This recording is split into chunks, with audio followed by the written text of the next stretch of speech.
is so good to hear. Well, welcome everyone. We are so pleased to have you here. I'm hoping some students will trickle in. I'll cross our fingers. I know Hannah's piece is going on, so I know some folks are that way, headed that way. Okay, so we're gonna have a great time this morning for those of us who are here, and for those of you online. We're so pleased you joined us. This is basically, a long time coming. So our little table banner there is a College of Population Health. And within this college, the state legislature had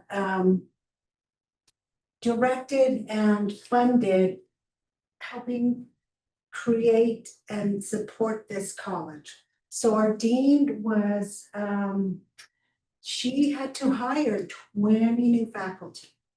So she did a nationals to 2022.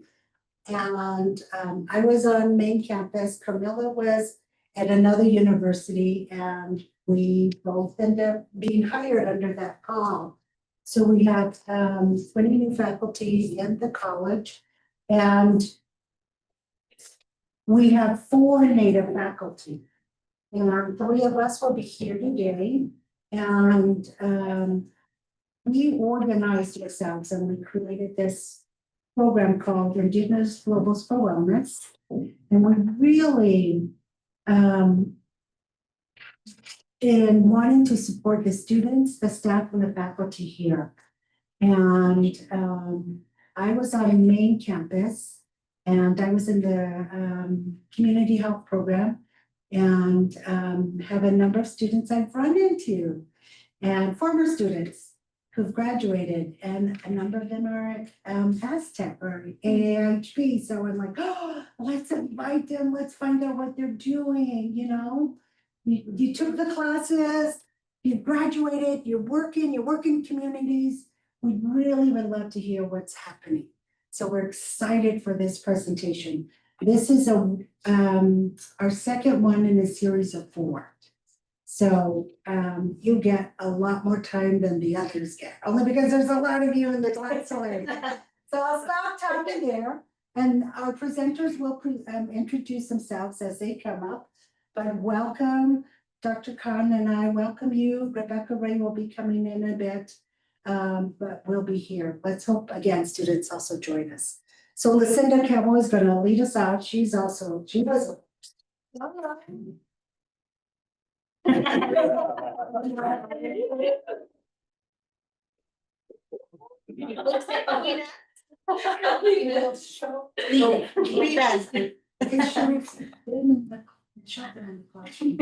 Just there. Okay. All right.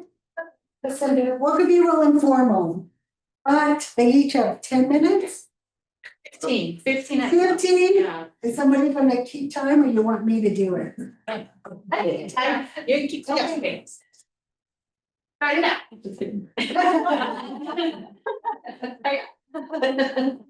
Well, Yate, Cheyenne Lucinda Cowboy, and Shiado, Ashte, and a small one of course, the buses chain, not all the top on it, that's chain, her chain, Chichel Tayo, there the AI Sinasha, Ado, Kare, AI, but they that's not that any AI.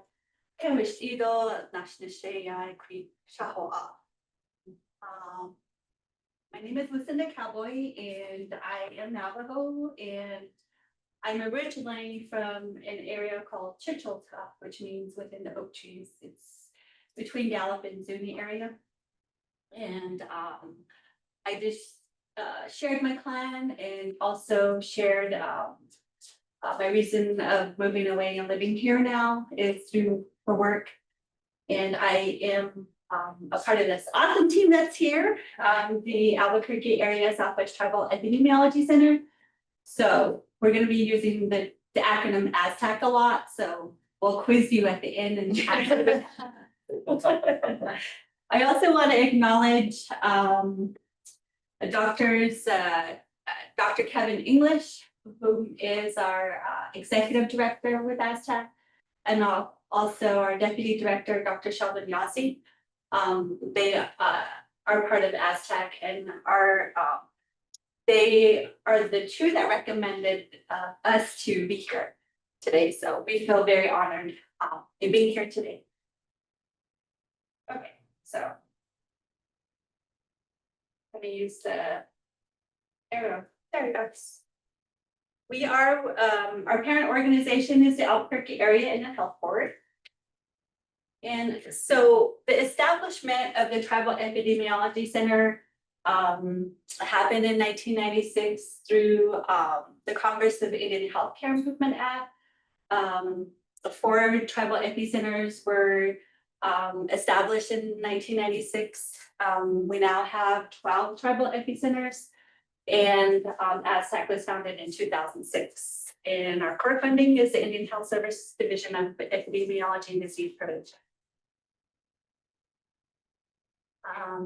So the Affordable Care Act 2010 allows the tribal epicenters to have this public health authority, which is a federal law through this act, the Indian Health Service Act, which allows us to provide surveillance, to review epidemiology, to collect data, and to work with a lot of the Indian Health Service tribes through this public health authority. So the techs have access to the data system and are protected through the health information. The Centers for Disease Control Prevention must also provide the technical assistance to the tribal epicenters. And each Indian Health Service area must have the Tribal Epidemiology Center access. So that's the establishment of. Okay, and I just want to briefly mention our 7 core functions. This is with all of the tribal epidemiology centers. We collect data, we evaluate data and programs, we identify health priorities within the tribes, we make recommendations for health service needs, recommendations for improving healthcare delivery systems, and we provide epidemiologic technical assistance to tribes and tribal organizations. So tribes, we have 27 tribes that we work with, and also there are tribes that we also work with, the urban tribes. We also provide disease surveillance to tribes. Those are the 7 core functions for all tribal epicenters. And here is a map of where all the tribal epidemiology centers are located. And you can see us there, the Albuquerque area, Southwest and Albuquerque. You can also see Navajo, the Intertribal Council of Arizona. So just wanted to highlight those are more closer to us, but just to give you an idea of the locations of other tribal epidemiology centers. And if you want to learn more about the tribal epidemiology centers, here is the website.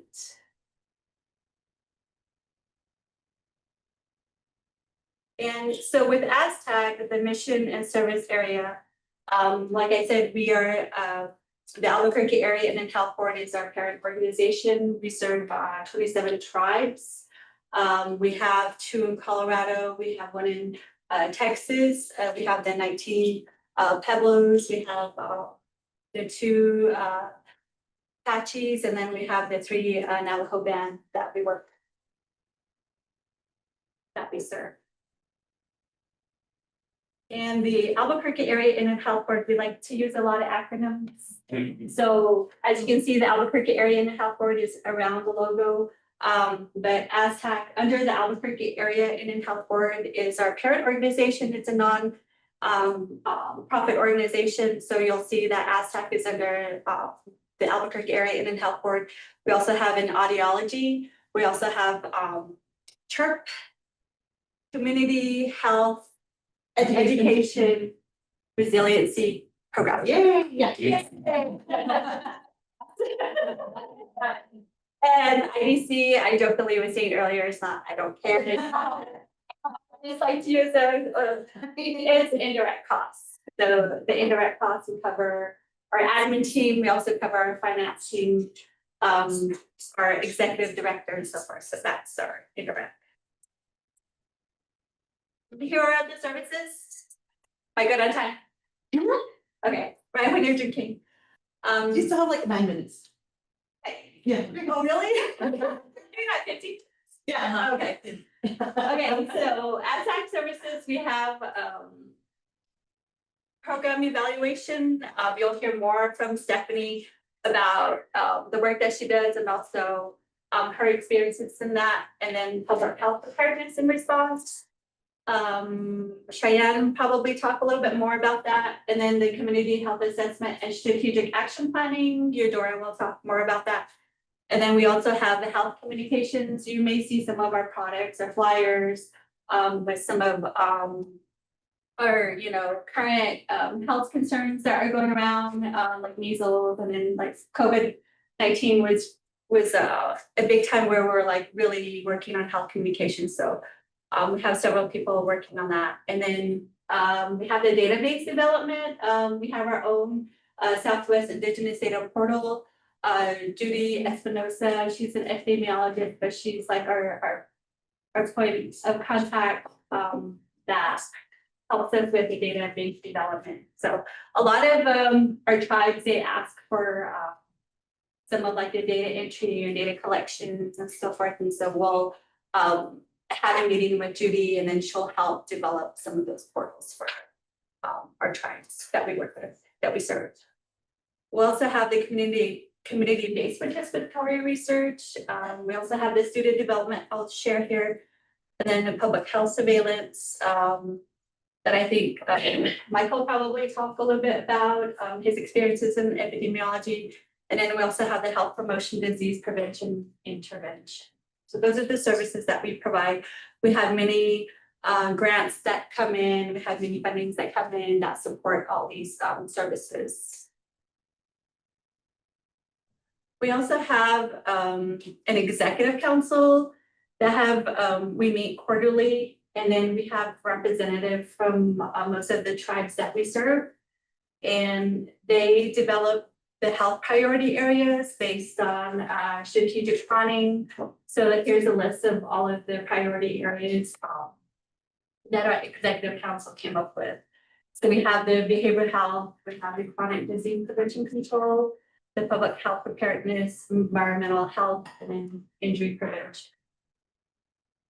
And healthy aging. So with the student program, we have an opportunity for students to do an application, and it's online. And we offer this internship in the spring and the summer and in the fall. We will be opening a new application soon. So just look out for it, or just share it with others that may be interested in it. So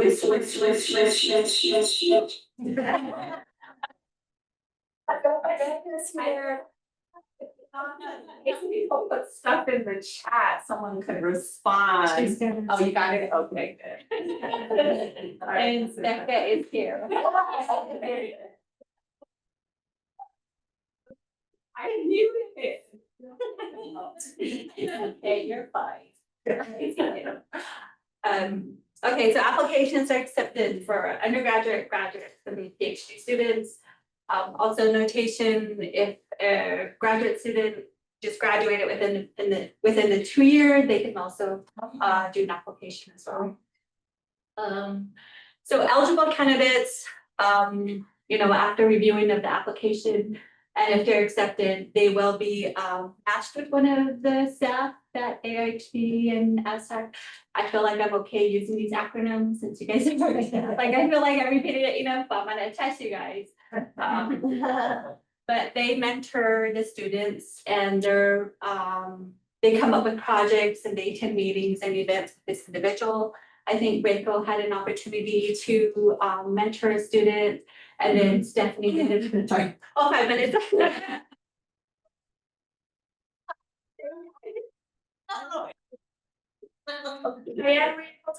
Not yet. Okay, So Cheyenne is available. No, just kidding. I actually have mentored a student and it was a lot of fun as you're talking through all of the projects and having them shadowing you and they participate also, they have the opportunity to participate in trainings and having the professional development opportunities as well. And at the end of their internship, they have the opportunity to showcase their work and share their experiences there at AHB and AASTEC. So we have a new student development program director, Nathania Sosi. I think most of you know her. She used to be here at UNM. So I think she'll have some good relationships with some of the people here. So they should be able to have like a listserv to share when the application is open. But I was proud that I did this QR code, so you guys better do that. Okay. Thank you. It's working, so. Okay, awesome. So that's where the application is and that's where the website is, so. And here is our website, the Albuquerque Area Health Board, if you want to learn more about us. And then you can also follow us on Facebook and Instagram. Am I saying that right, Insta? All right. Good. Minutes. I just have.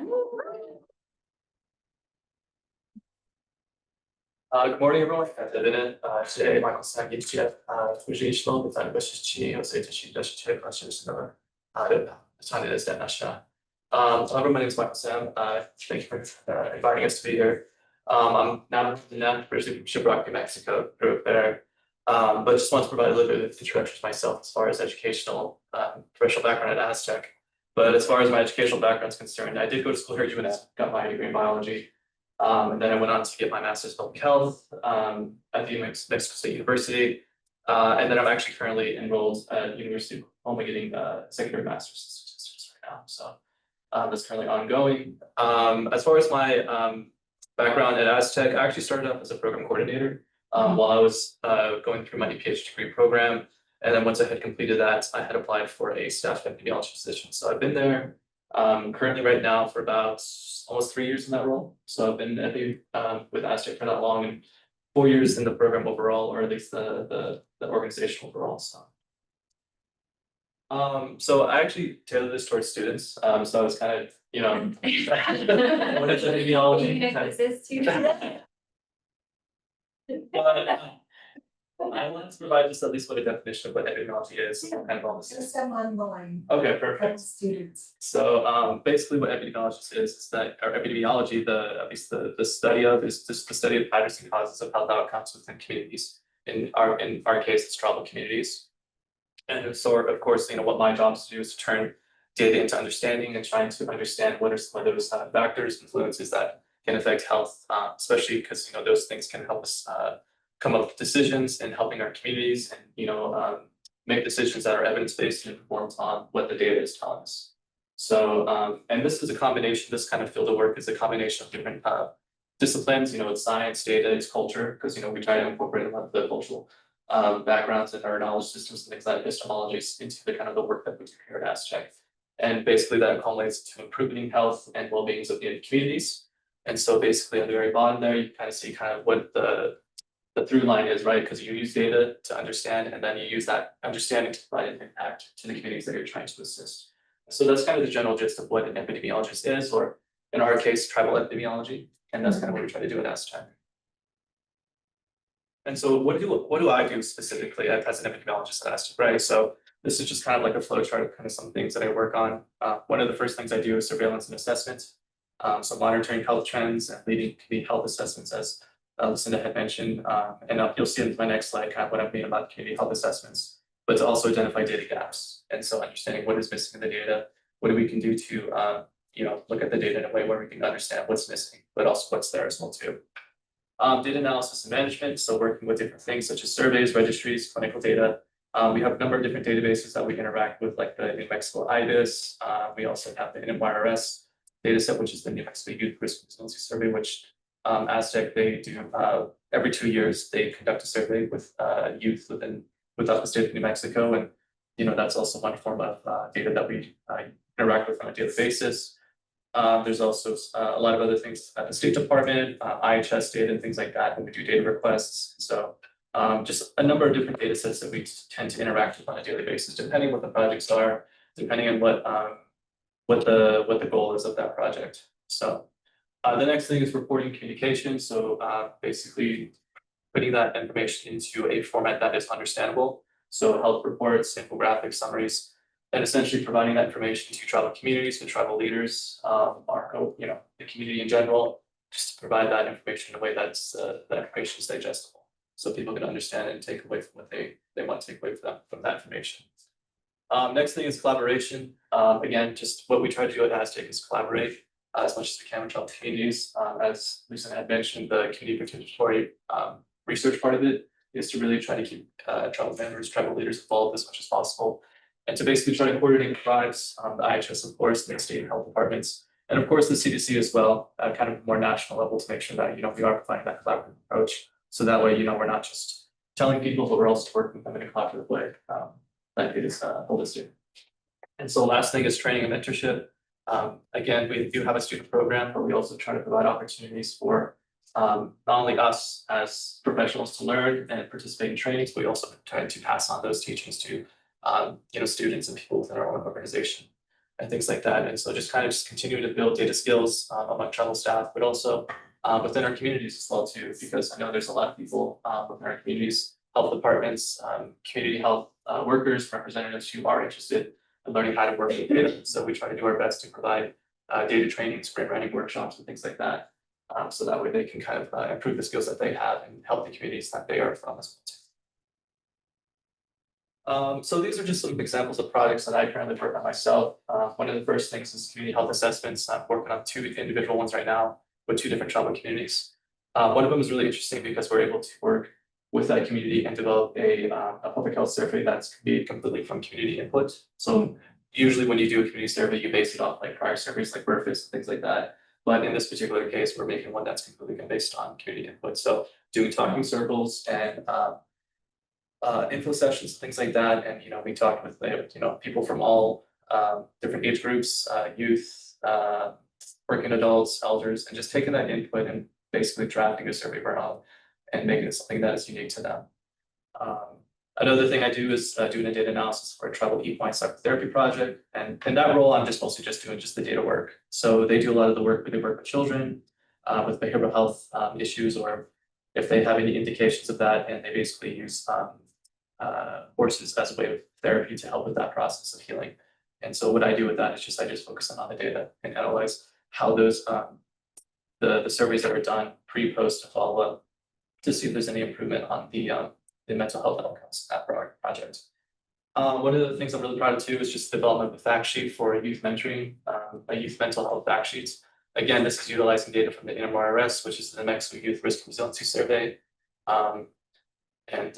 Basically, that's an interesting fact sheet because we are taking an approach called salutogenesis. Essentially, when we present data in a way that is usually in kind of from a detrimental perspective, meaning that we're always saying that this number of people show an indicator, for example, 3 out of 10 people reported suicide.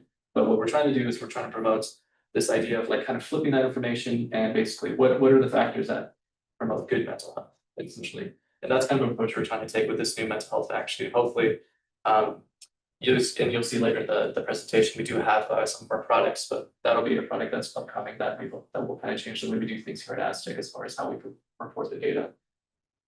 There's another project of regards to Native Housing Assessment Project. This is with another community where we are conducting a survey, developing a survey, and trying to understand some of the factors that go into their current housing structure, how many housing properties are on the tribal communities, things like that. Doing housing assessments such as radon, things to really just get an understanding of what the housing situation is within a community and see what ways we can improve it, but also get information so that way grants can be made to apply for funding that can be used to improve the housing stability and also just the infrastructure that's within those communities as well too. And then lastly, colorectal cancer project.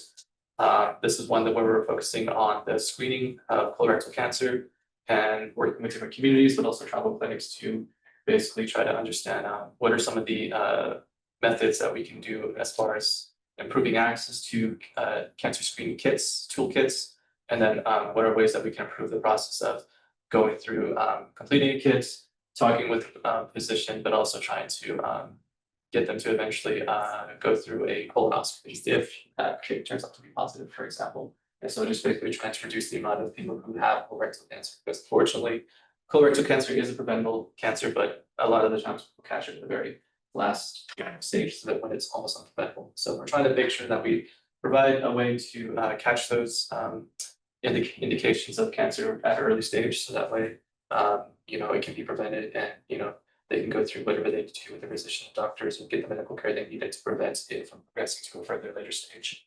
So and then this is just some skills, values, impact, just some things to kind of note if you are interested in as an epidemiology or interested in to become an epidemiologist, right? Just some technical skills to kind of note. So epidemiology is a study design that takes on biostatistics, data visualization. So for some of us here who interact with data or are familiar with kind of like some of the programs that are used with data analysis, right? There's things such as R, SPSS, SAS, Stata. These are just different tools, data and analytic tools that you can utilize to basically look at the data and then work with it and interact with it. Myself personally, I use a lot of R and I use a lot of Stata in the work that I do currently. Database creation, data linkages, and data quality assurance. So it's things just such as data cleaning, things like that. Just really just working with the data and learning how to interact and learning how to just be comfortable with it. Essentially, is kind of what the technical skills are when it comes to epidemiology. Of course, data specifically just on its own is not what you do as an epidemiologist. When I came here to AASTEC, it was more than just the data. It was interacting with communities and really kind of having that kind of in-person kind of piece where you really want to understand where the data is coming from it. The people who are providing that data to you. So it's more than just the data, it's the people behind the data that's really important. So the other thing we want to do is professional values. So there's ethical research and human substance protection, as I'm sure some of the students, you take these classes and you kind of learn a lot about these, about ethics and understanding, the importance behind keeping things within a, with an appropriate mindset, or just making sure that you're doing things in that when you're conducting research. Cross-cultural respect and partnerships with tribal communities. So again, we work at AASTEC with many tribal communities. You saw our service region area, and so just having that cross-cultural respect, but also recognition that that there is a lot that culture beliefs come into play when it comes to health in general, but public health as well, and having that clear communication of what the data is telling us, and again, kind of going back to the previous slide of what actions do you take when you look at the data and understanding the data enough to have the data informed or evidence-based kind of decisions to make sure that those that you can make actions based on those things. So, and I kind of want to just leave it with the quotes. The impact. Epidemiology bridges numbers and stories, turning health data into knowledge and knowledge into change. So, I'll pass it off to Stephanie.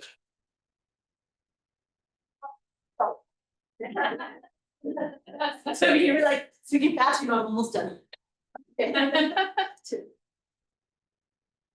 All right, thank you, Lucinda, for opening us up very nicely with an overview of what AASTEC is, and then Michael for going into detail about epidemiology. So good morning, everybody. My name is Stephanie Paz, and I am one of the evaluation specialists at AASTEC. I am from Isleta del Sur Pueblo. We are a Pueblo located in Texas. We descend from the Pueblo of Isleta out here in Albuquerque, New Mexico. And just to give some context as to what qualified me as an evaluation specialist to work at AASTEC is I have a Master of Public Health in Behavior and Health Promotion. I actually knew of Michael because we were in the same program before. He graduated earlier than me though. I'm also a certified health education specialist. I've been at AASTEC since July 2023, so 2 years already. And in my role is I'm responsible for overseeing the evaluation of behavioral health grants and supporting any additional projects under AASTEC that Dr. Kevin English asks me to assist. So what I do at AASTEC, as I mentioned, is I work for our behavioral health program. We are called the Sowing Seeds of Wellness Program, or SOW. And under the SOW program is the equine psycho-assisted therapy that Michael mentioned he does evaluation for, and also our 90-day tribal response grant and our tribal opioid response grant that are awarded from the Substance Abuse and Mental Health Services Administration. I know under this new administration, they're going to change it to the Agency of Healthy Aging, but as of right now, I'm going to refer to it as SAMHSA.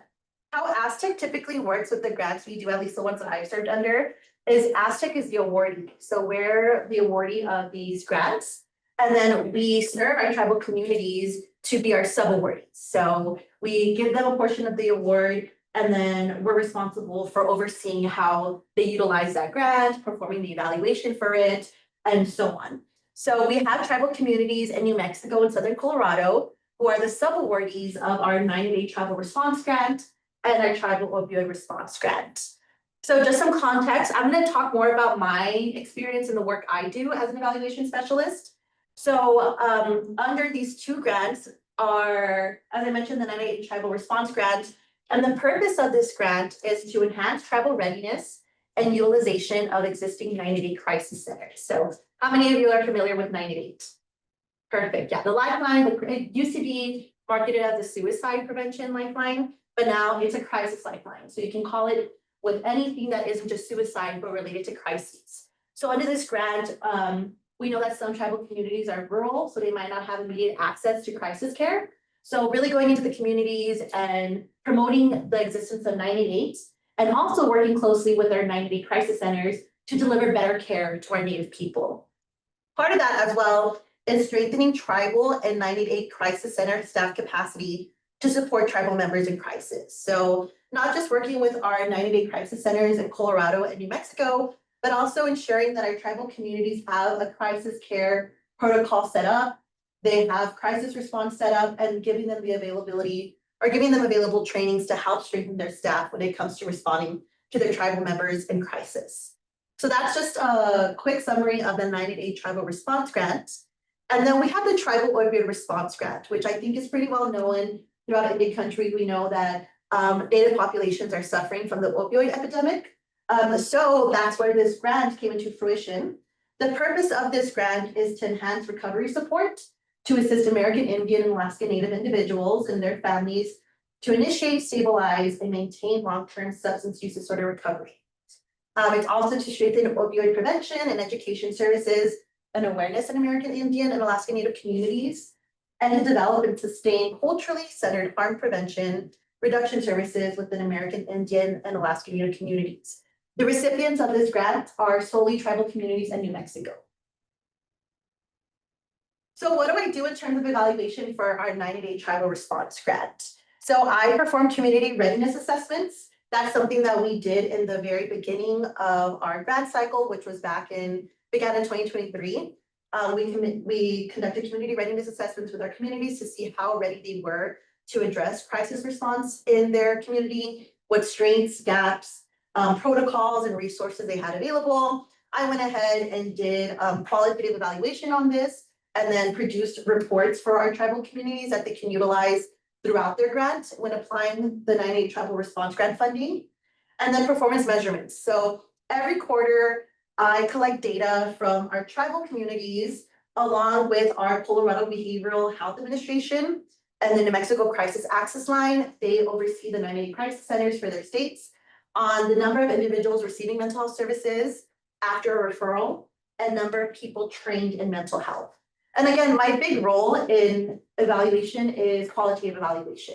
So really working with the community, doing focus groups, assessments, conducting interviews, taking their stories and reporting that data, of course, after analysis. And we use programs such as In Vivo, Atlas Lab, and then basic available tools like Excel to do this qualitative evaluation. I also do process evaluation. So this is during the grant cycle. How are they applying their grant to address crisis response in their community or crisis in their community? And then I also look at, okay, are they having any protocols in place, I work with my tribal health director to give recommendations. And just to see how we can help them in creating a protocol if they don't have one, or how they can strengthen their protocol if they do have one. And this also includes them working with their local crisis centers as well. So that could be like in Southern Colorado, that's Access Health. And just seeing how we can bridge those partnerships between our tribal subawardees and our local stakeholders. I also perform summative evaluation. So as you all know, this is usually at the end of a grant or the end of a program, just to see how they're applying their program, if it's effective, if it's working. I will start doing this after December 31st of this year. And again, this will be the review of protocols, crisis care. And then something we're doing is creating a digital portfolio for each tribal subawardee that looks at their communication products. That's another aspect of this grant, is using data to create communication products that are relevant to our tribal communities. So not just 90 data in the community, but something that resonates with their tribal members. So that's what I'll be performing, is looking at all of that, seeing how that resonated, how many people are reached in the community, and so on. And as I mentioned, we do have partnerships with Colorado Behavioral Health Administration and the New Mexico Crisis Access Line. And that is part of our grant, that we develop these partnerships and get them connected with their tribal communities. One thing I really appreciate about Colorado Behavioral Health Administration is they work with our Southern Colorado communities to help increase visibility for tribal people and how they can be of service to tribal members in their state. And another item I really appreciate in our partnership with the New Mexico Crisis Access Line is each quarter they supply me with data on how many self-identified Indigenous people called, texted, or chatted with their 988 crisis lifeline. So it's really nice, and something that I'm not sure if we'll go into in this presentation is the concept of Indigenous data sovereignty. So Native nations having the right to own, govern, collect, and apply their data as needed. Sometimes that comes with barriers from partners, but I'm very grateful that New Mexico Crisis Access Line provides that data easily to us. And they've also offered to give us data by zip code to see, you know, any callers that might be from a specific reservation, and how we can use that community can use that data to help increase their crisis care response. So that's for 90 days. Then we have the Tribal Opioid Response Grant. For this one, I also perform performance measurement and process evaluation. So each quarter I collect from our tribal subawardees how much Narcan, Wed Nov test strips, and xylazine test strips were purchased and distributed in their communities. What entities did they distribute to? Did they distribute to maybe their medication assisted treatment program if they have one? Substance use recovery centers if they have one. We also collect data on how many people were trained in opioid overdose reversal and education. This could be community members, but this could also be criminal justice, law enforcement officials. This can also be first responders. So really wanting to know how many of the workforce is being trained in harm reduction along with community members. We also collect data on how many individuals are receiving recovery support services. This can be with housing, this can be with medication assisted treatment, this can be with job counseling or helping them obtain a job. And then lastly, we also work with a local Native school with different Native youth to help them receive counseling and support if substance use is something that's occurring in their life, whether it be them or in the family. And these are all de-identified. That's something I really want to specify, is when I'm reporting this data back to SAMHSA, we don't say the tribal community's name or anybody's name. This is all de-identified data. And then another project I'm working on is interviews with tribal judicial, education, and hospital officials in New Mexico with tribal communities who are willing to participate regarding the legalities around harm reduction tool use. So in the work we've done so far in TOR, we're learning that some tribal communities might not promote the use of specific harm reduction tools because of this belief that it is enabling substance use. So I'm seeking to learn how harm reduction tools are viewed in tribal reservations, but also what are the legalities behind somebody who might be using a harm reduction tool to prevent an opioid overdose, or the legalities around somebody who is assisting somebody who's experiencing opioid overdose, but they were also using with them. So I feel like this is kind of like a novel topic around harm reduction, is what are the laws behind protecting people who are using and protecting people who are assisting people from an opioid overdose.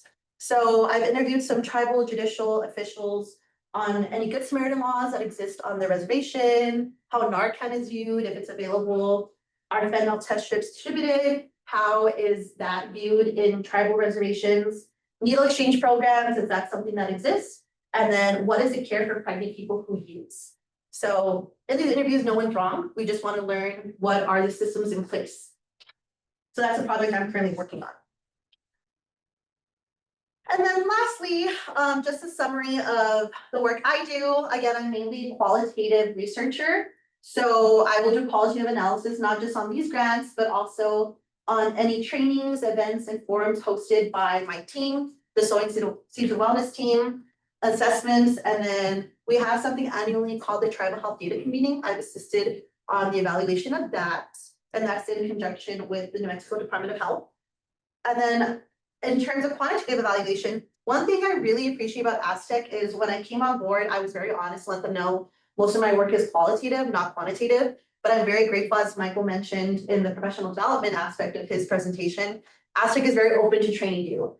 So through AASTEC, I've gotten great training on quantitative programs. And part of that right now is the development of a communication product utilizing 2023 New Mexico Youth Risk Resiliency data. As Michael was mentioning, he's working on a mental health fact sheet. Using that data, I'm working on an unintentional injury fact sheet. And this data is collected by our epidemiologist, Carolyn Parshell, and her associate or one of our other staff members at AASTEC, Emily Newman. And they go out to the schools every 2 years to go collect data on Native youth on different types of behavioral risk factors. So I'm using this data, using Stata, which is fun to work with, to pull data to make this fact sheet.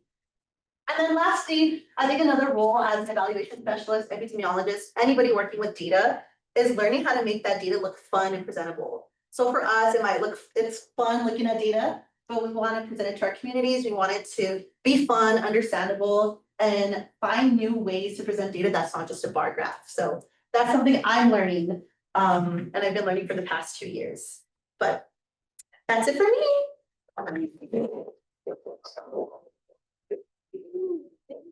Thank you. There's a lot of goodies back here, so. Okay, bye. Yeah. Don't worry,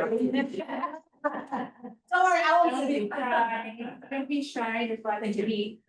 Thank you. How many folks do we have online? How many folks do you have online? But it's very interesting. And I'm going just to. That's the hoster's thing. I think, look how cute the last year's obviously. Oh, yeah.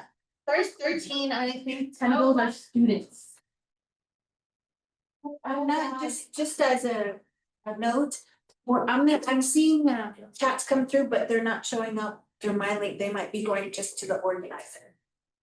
Oh, Sheldon says, good morning. Kelly says good morning too. Okay. Yeah. Yeah, I've never heard of that. All right, so snack break, everybody. Yeah, Cheyenne, you want to start? I know. Well, it's gonna be like a chapter meeting. I'm gonna go on for like an hour. I'll be there, you know what it's like. Maybe not even on the agenda, right? Yeah, food, so we don't food. Yeah, no, yeah, that's so.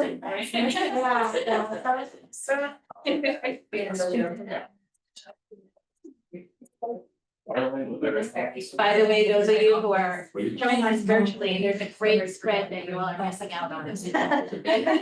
We'll make sure to go plenty for you. Where's your person? Go where's then. I can say. I must have picked up some and I forgot. It's okay. I don't say that. It's okay, you're done.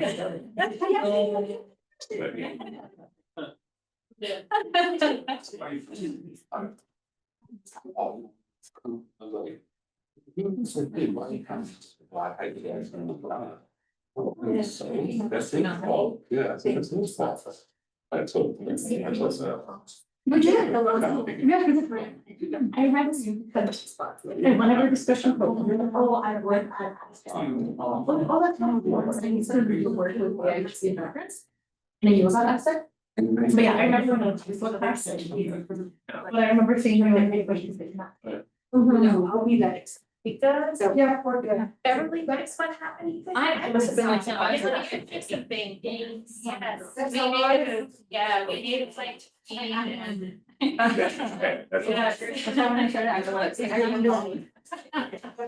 We don't do anything without food, right?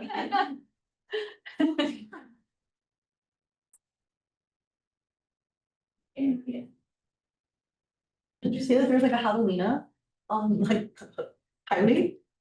Yeah, he's just like walking. Oh, wow. He must have been like someone's pet. Timon. Yeah. It was cute, but I did. Yeah, but. All right, well, thank you all so much for joining us and thank you for the invitation to come out. My name is Cheyenne Jim.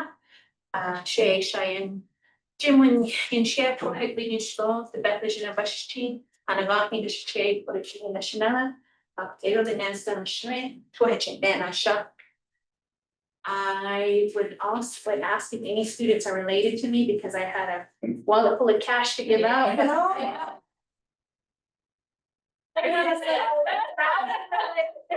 Right, I'm embracing my deadly ends here, so unfortunately we don't have students here, but hopefully, I'm always excited to meet people who are Navajo, who are natives all over the place and been fortunate enough to meet everyone in different places, so that's kind of cool. But what brings me to Albuquerque, I've been in the public health field for almost 20 years now. I have a background in infectious disease, specifically vaccine preventable diseases. Worked on most of my career in that field and then came to AASTEC 8 years ago to do work in colorectal health. So I'm glad I'm not giving that presentation because they would make it weird with all the food. So. But one of the things that I've been fortunate to do is draw on that infectious disease background and help out with some of the outbreak response work that we've been doing recently. And I was very fortunate to be in an organization that took that initiative to help tribal communities, especially when COVID hit, because there was a lot of adjustments that had to be made, and our organization was very flexible and everybody pitched in. I'm very proud of our organization as well, you know, our leadership for just jumping in and helping out. And so there's so many people to thank as part of this presentation, but I do want to mention specifically Amy Muchna and before her Amy Dixit, who really helped with this response effort. I was very, very fortunate to be working hand in hand with these two women, so I just want to acknowledge that. And so let's talk disease outbreak. And so this title, supporting a tribal-led culturally centered response to infectious disease outbreaks, is 1,000% true because this effort was led by it was tribally led. So there was what the state was doing, there was what they were doing nationally, but what we did was what tribes wanted to do. And you'll see how that we integrated that in the work.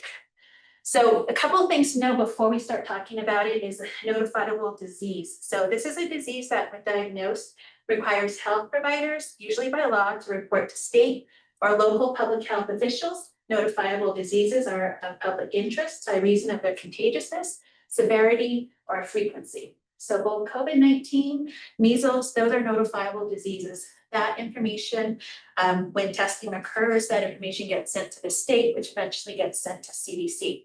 So as a public health authority, as Lucinda had mentioned, we are able to see that data and work with that data. So we took that public health authority stance to do some surveillance, and we One of the main things that we did was contact tracing. And this is the process of quickly identifying, assessing, and managing people who have been exposed to a disease to prevent additional transmission. This success relies on the participation and involvement of individuals and communities. Contact tracing is not new. It's been around for many, many, many years. We know that it's successful. We know that it works. And a lot of the contact tracing efforts that happened were because of the partnerships that we had with other entities, but as well as our folks in the communities.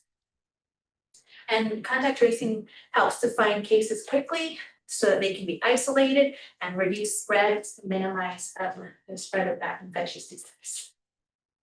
So I want to talk about relationships, community, and data flow. One of the partnerships that we had was with the tribal leaders, offices, and programs. So not only tribal leaderships in the community, but we had CHRs, we had the clinics, we had behavioral health. We had a lot of tribal programs that were at the table. They were a part of the tribal incident response teams. We had a lot of communication going back and forth. There were tribal emergency incident response teams that incorporated a lot of these programs. We also had partnerships with the Department of Health in New Mexico and Colorado, as well as El Paso, West Texas. As we know, we have a beautiful person from. We also had partnerships with Indian Health Service, tribal clinics, local hospitals. So for example, UNM, Presbyterian, Loveless.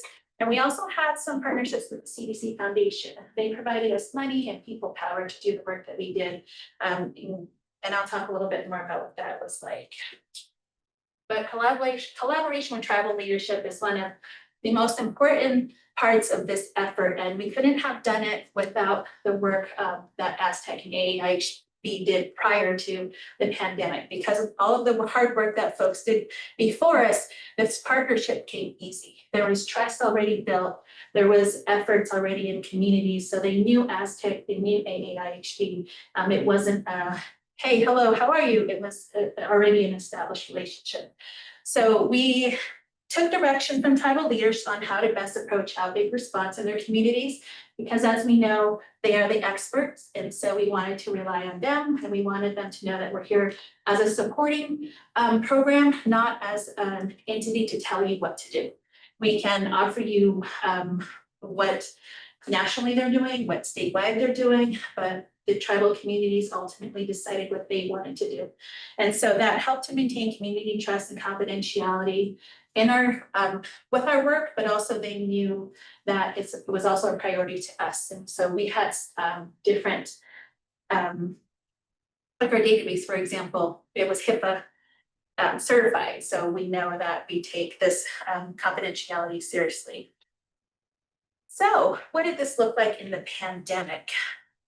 Tribes determined their isolation and quarantine guidelines. So we know that there was nationally and statewide some isolation and quarantine guidelines. When those were pulled back, tribes decided they wanted to continue with those efforts. So we continued with those efforts well beyond when the state stopped and when it stopped nationally. So they felt that this was something they wanted for their community. So we continue to do case investigations and contact tracing, as well as recommending isolation and quarantine. Some tribes closed their borders. So some communities didn't want folks coming in or out into their communities. And so they decided to close in different entry points to limit that exposure to the outside. There was alternate lodging available for folks who tested positive for COVID, for example, because they wanted to remove that person from the home. We know that there's a ton of multi-generational homes. And so by removing that person who tested positive, they limited the amount of exposure. And so there was alternate care sites offered, some in the community. So there were trailers at the clinics, for example, or some off-site in other communities. A lot of the tribes also offered supplies and food. So if a family came down with family members who tested positive for COVID, food was delivered to them, PPE was delivered to them, face masks were delivered to them. So they had some services set up so that folks could continue to quarantine and isolate. And when we came to the point of COVID being so it was spread, there were so many people getting it, the state decided that they couldn't call every person, and so they started calling a sample of people and just collecting information. This was because it's a reportable disease, they needed to know some additional information. That's what information collected through case investigation. Because it became so widespread and there were so many people, the state decided, okay, we can't call everybody, so we'll call some, sample of folks. We decided that in agreement with the tribes that we were gonna call every person who tested positive for COVID and every person who was exposed to that person tested positive. So this was a huge effort. We had the entire AASTEC AAIHD team pitching in. We had folks from the CDC Foundation who were hired as contractors to come in and help with this effort. And so we were able to call every single person who tested positive for COVID, and then also folks who were exposed to that person. And we continued the response work well beyond the state's timeline. So when the state decided that they would stop efforts or they would pull back on efforts, we continued the work until the tribe was ready to say, we're ready to stop. And so that often was months. So I think we went, oh gosh, 9 months maybe past when the state decided to stop their work. So the effort for maintaining tribal sovereignty was apparent throughout the entire process, even within our database. So as I mentioned before, the Southwest Indigenous database is HIPAA compliant. It protects individual tribal level data. And we use it for COVID-19 and measles response, but as Lucinda talked about, it's also used in other reasons. We had this system set up because we needed a place to track all of the efforts that we were doing with case investigation and contact monitoring, but we didn't want it stored at like the state level, or it was a lot of work to get this database up and running. But when we did, it was great. It was working amazing. As the kids say, it ate and left no crumb. It was really, really helpful. We also used the New Mexico electronic disease surveillance system, which is what the state uses to store the data. And then we also had a CDC system that allowed us to do text message reminders. So there was a few different systems that we used. We had several roles that we outlined in our efforts, team lead roles, case investigator roles, contact monitoring roles, data entry roles, and each of these folks had specific objectives or goals that they had.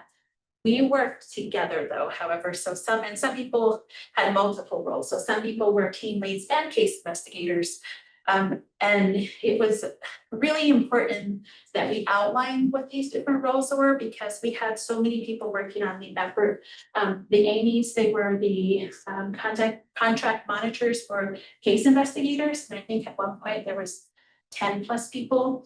I was the contact monitors, and at one point I had like 15 people. So, it was important that we have this outlined. And so this effort was really successful because we had these roles outlined and because everybody was willing to help out. So communication was extremely important, and we had several ways of communicating. It was very much a weekly effort between the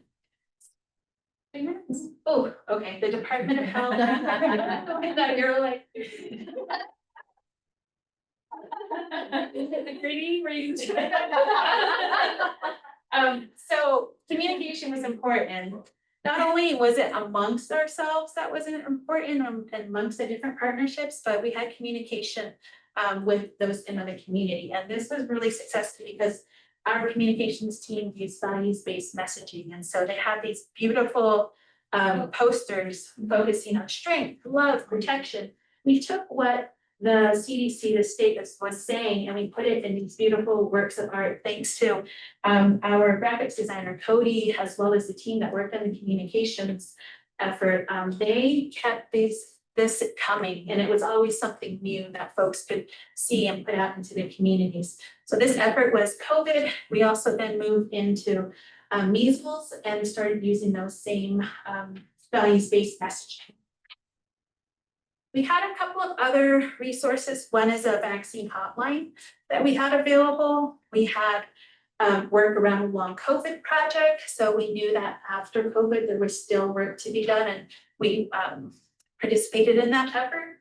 We also had one of our coworkers lead in the evaluation of the alternate care site data project. And so that was really interesting. That we'll hopefully see some information about that soon, because that was a tribal community who actually ran that alternate care site.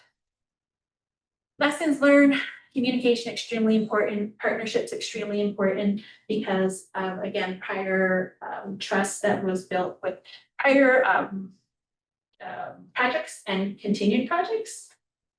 Our staff, amazing, awesome people.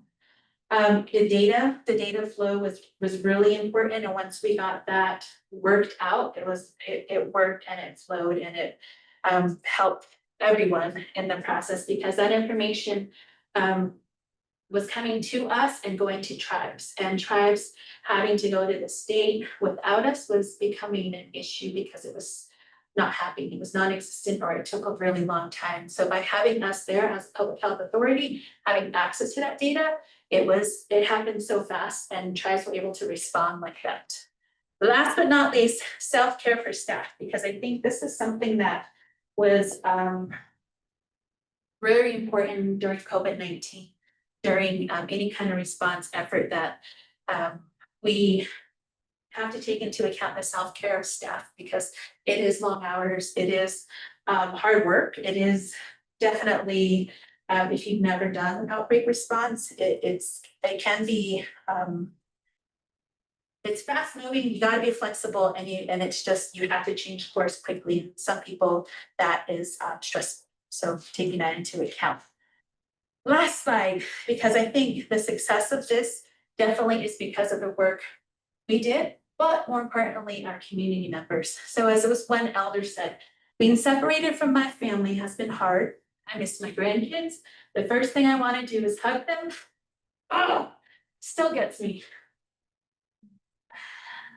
But I will do whatever it takes to stay healthy, even if it means for me to self-quarantine for another week. I am waiting for my doctor to tell me when I will be done and cleared to go home.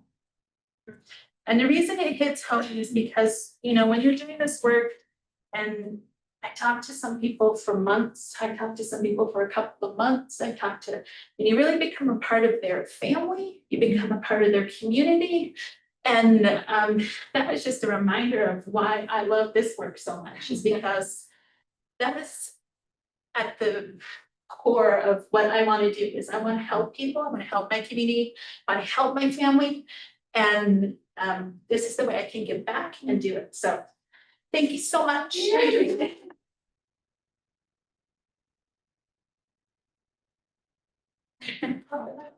Beautiful. I'm gonna bring this up here because I'm gonna use the camera. And Stephanie, I appreciate your support. I'm gonna set a timer for me too. Okay, because okay, perfect. Just as you were saying, Cheyenne, I have a tendency when I start talking about the stuff that I like working on, I go that way when I should stay on this. So I'm setting a halfway mark timer for myself. All right, so don't pull the key out just yet when that first clock goes off. Okay, so hopefully everyone, you can see me here. My name is Reiko Yazzie, and I work with a couple of different programs, projects at AASTEC and AASTEC. My title is Tribal CHW Public Health Preparedness Program Coordinator. All right, and so we're going to talk primarily, I'm going to share primarily information about our different maternal child health related projects and programming that we have at AASTEC and AASTEC. So one of the things that I want to do is highlight what they are. So here you can see this also at our AIP website. So we had Lucinda who gave us that overview of our homepage, really great place to start. It has our different programming, different details on all of that. So this is where this is pulled from. We have the parent organization and then AASTEC. And outside or under AASTEC, we have these different maternal child health projects. There's 5 of them specifically. We have our tribal pregnancy risk assessment monitoring system. T-PRAMS is something you might have heard or reviewed as Tribal PRAMS Toddler Survey. That's a new one that's happening. We have our Contributing to Healthy Native Babies program. That's also a new effort. We have Erase Maternal Mortality, which is also something new and recent at AHB, as well as the New Mexico Maternal Health Task Force. Okay, so we're going to have 4 objectives today, which is to talk a little bit more and touch on primarily our T-PRAMS, our T-PRAMS Toddler Survey, the partnership between our Toddler Survey Project and our Healthy Native Babies program, as well as talk a little bit about that task force that's happening. Okay, we have some leads for us. Let's see if I can make this go away for us in the room. Whoops, nope. Okay, we have some staff who are primarily working in the background administrative aspects of making these maternal health child projects run a little bit smoothly overall. So we have our lead, Dr. Sheldon Yazzie. Esteban Rosales is one of our team members who's a public health project specialist, as well as Virginia, our public health specialist, and Tara Spencer, research assistant, and then you have me. So these next 2 slides, I'm not going to go into too much detail on them, but I'm going to show this and then the second one just to give you an idea on what we're looking at here. It's a timeline. And I have this up here to give a little bit more context and show the progression of our Tribal PRAMS project. It's led by Sheldon and it started in 2017. A lot of activity, a lot of different awarding happening, activity, progress happening. Part of the Tribal PRAMS works with new moms. So there's the statewide, the Department of Health has their PRAMS project. They have a survey they provide to moms, but they don't survey all Native American, American Indian moms. So the 100% of the tribal Pueblo moms that they don't survey, AASTEC works with them. 50% of the Navajo moms that they don't work with, AASTEC works with them on their survey. So these are for little ones, the babies, ask some different questions. And the cool and beautiful thing about Tribal PRAMS is that it incorporates, and it's different than the department survey because it takes into consideration, it has questions specific to our tribal moms and the tribal communities, questions that aren't a part of the state survey. And the beautiful thing about that too is that those questions came about from input by community members, by tribal leadership. They came together and they created those additional questions on the survey. So that's really cool. Okay, and so then here on this slide, you see at the far left, 2023, that's where we started with the toddler survey project. So what's the toddler survey? So of these moms, I'll go into a little bit more detail on it, but since we're here, I want to give some context. Of those moms that answered the Tribal PRAMS surveys, they were asked, when your little one is older and a toddler, would you be interested in doing another survey and answering more questions about the little one at that time? And over 1,000 of the moms said yes. So the toddler survey project is a part of that. It's a survey development to create survey questions for the little one that's now a toddler. And more about that in a moment. Okay. So we have our T-PRAMS project, which I talked a little bit about already. What's its purpose? It's to improve the availability, quality, and utility of health data related to the health status, experiences, attitudes, and behaviors of Native American perinatal women in New Mexico. Basically, it means we're talking and asking in surveys, in phone surveys, online, tribal moms about resources, services, needs that they have. How can we help them? How can we support them? How can their communities help and support them? So it's mail, online, telephone. There's an incentive provided for these. If they provide a mail-in survey completion, they get a Walmart gift card. If they do it through email, if they want to receive it by email, they get mailed an Amazon gift card. And that's really cool because that was recently bumped up from $20 to $30. So really awesome. Okay. So here's just a glance at how those response rates are for these surveys, and these are as of March 2025, earlier this year. So you can see for AASTEC, the mail outs, the mail service is the highest response rate. We have online participation and telephone, a great support for tribal prams. We have callers who work on the phone. They make calls to these moms and ask the moms, do you want to fill this out on the phone with me instead of doing the mailing or online? So that's what these three different efforts are. And so it's really cool because most often AASTEC, when we're looking at the data, AASTEC is higher than usually than the state is in their mailing than most, which, okay, really cool. And so we have the internship program that was talked about, and I have had such a really good experience and a good time participating in that. I had the opportunity to mentor and work with 3 different interns, undergrad as well as graduate students. So we have this here for 2 reasons. One is, I'll start with the one on the left, the dental hygiene. So part of the project in working, when I worked with interns, is what do you want to do? What's something that you're interested in creating and using and learning more about? And one of the interns that shadowed and worked with me said, you know, I really like this TPRAMS data that worked with that survey. Can I get some of that data and create something? Absolutely. So the tribal PRAM survey data, she was interested in oral health. She worked with the team to get data related to dental health, and she created the infographic on the left, which is really cool and it's awesome and it's something that we continue to use today. And in 2022 at a conference, City Match, it's a maternal child health national conference, we were able to put that and include that on our poster for the conference at the presentation. So really pretty awesome. On the right is our team, our internal team is putting this together. We're using that data from this different survey responses. How can we use that data? It's not just sitting there. How can we use it to put it back into the community, into the tribal staff and projects and programs that we're working with? So that's what this is. We took into account what were the responses that moms were telling us are most important to them. And that's what we tried to highlight in this handout for them.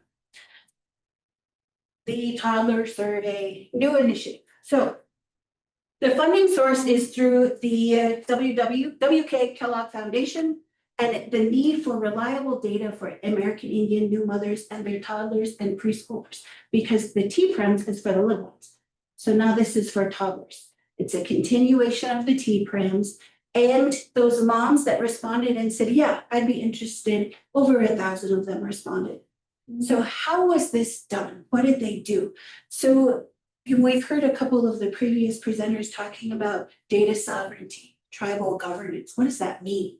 How do you work with that? Well, the partnership with our team, we pulled that together for toddler survey, was really focusing in on that, using that community-based approach and going to the community members, community program staff, community leadership, and asking them, help us build this survey. How do you want it to look? So from the ground up, we had people participating to create the domains, the sections of what this survey would be. It was narrowed down to 6 health domains and those questions. I think something like over, and Sheldon, I know you're on here, I'm giving very high level overviews here, but I'm throwing some numbers out. I think it was something like over 1,000 questions were created. And those have been pared down. And this is all since late 2023. And then we started and kicked off in February 2024 with this. So this effort. These are the 6 domains. This is what people said they're interested in knowing about. This is what they wanted to focus on those surveys for the toddlers. Food and nutrition, language, physical play, movement, rest, family, kinship, relationships, community, spiritual health, and the culture and connection to land. So those were the domains. The Contributing to Healthy Native Babies Project. There was a good partnership opportunity here. So with that toddler survey happening and with this new program, the Contributing to Healthy Native Babies program, we saw an opportunity to pull these projects together because we were wanting to talk to the same demographic. We were wanting to talk to the same people, the same program staff, the same leadership. This is a glance of how this program is led. Dr. Kevin English is the principal investigator for this new project. I'm serving as the coordinator for it, and Virginia is our support with this project. Okay, so what was the purpose of this project? So contributing to the Healthy Native Babies Project is focused on, are any of you familiar with either Safe Sleep or Healthy Native Babies Project? Yeah, okay, so those of you that are not, it relates to sudden unexpected infant death, sudden infant death syndrome. So that's the primary focus. There are materials that are already created, already out, different trainings and such. And so our role as a recipient, one of 3 recipients for this sub-award, the Rosebud Sioux Nation, as well as the Choctaw Cherokee Nation, were the other 2 recipients for this. Our goal was to hold 6 regional listening sessions and to pull these findings together from those listening sessions to develop feedback on materials that are already created and to develop an implementation plan. So before I get to our accomplishments, in an easier way to digest and a quick way to understand this project is there's all these different safe sleep materials. What you should do, what you shouldn't do to keep babies safe when baby's sleeping. Already out there, already created since 2002.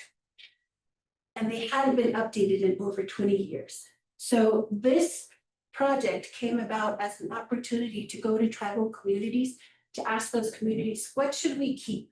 What should we fix? We being the holders of this information, the CDC.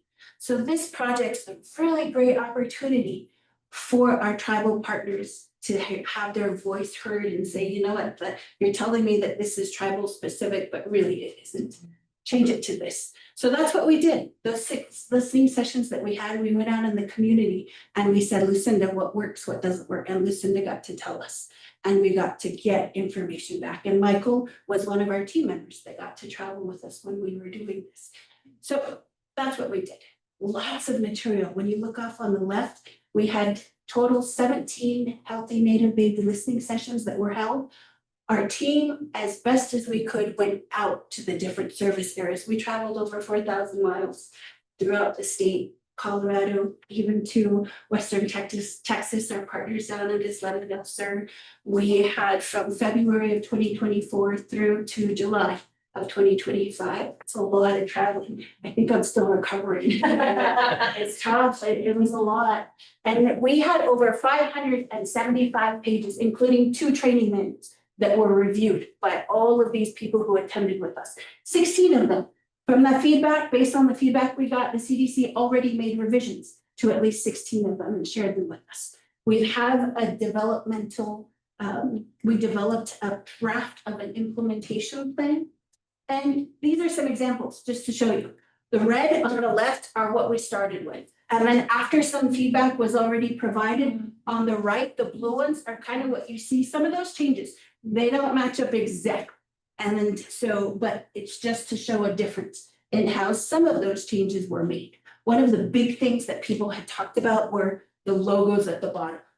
Why do I keep seeing these logos about all these national, regional places? Organizations was one of the main things we kept hearing. Why don't I see my local stuff, my own community, or even AIHB or AASTEC on there? So you can see that's one of the major differences in the decrease in the amount of logos on the revised copies on the side of the right side, the blue ones. Okay. So here's a list of all the dates and areas that we traveled to. When you look over on the far right, the April 2025 through July 2025, we had 2 that were canceled. We had some changes and shifts that we had to make and be flexible with the way that we were able to hold these listening sessions. And part of what we were doing was we were wanting to compensate and give people some acknowledgement for attending these. We provided Walmart gift cards. We provided informant fee payments to these individuals for taking Saturdays, for taking full days to come and work with us. Okay, our task force. But before we get to our task force and talk a little bit about that, how am I doing on time? Mine hasn't gone off.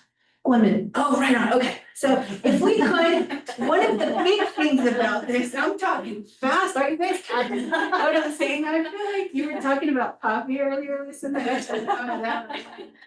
Okay, so one of the big things about this is we come to a room like this when we're going out in the community and we may have 20 people in the room who don't know each other. They're not very familiar with each other. And so we want them to be able to share, to give feedback, to collaborate, and to talk with each other. We do that in a number of different ways. And I'd like you all to have a taste of that today. So for those of you online, we'll have something specific here, but for those of us in the room, let's take a minute, if you would, think about yourself, and those of you online, think about yourself and think of something that you think is really cool about yourself. What's something you know or you do that is really cool, but it's something you're good with other people knowing? It can't be something private. It has to be something you're willing to share with others. So think about it. Take a minute, think about something that's really cool about yourself. What do you do really well? Or what do you know? If it's something you don't do or you don't want to say, what's something you know that's really cool? Okay. And so I'm going to ask you to stop thinking about that or come to something in 5, 4, 3, 2, 1, boom. Okay, hopefully you guys got that. So everybody up, please. We're going to have a little bit of an example of how we do this. And those of you online, if you could, I'll be right with you. So everyone, I'd like us, I think that there's enough of us in the room. If you could pair off with one other person who you don't know. So AASTEC team, if you could pair off with someone in the room who you don't know, share your name and share what that cool thing is about yourself. And those of you online, and go ahead. Go. Those of you online, you're going to talk about yourself. Also like.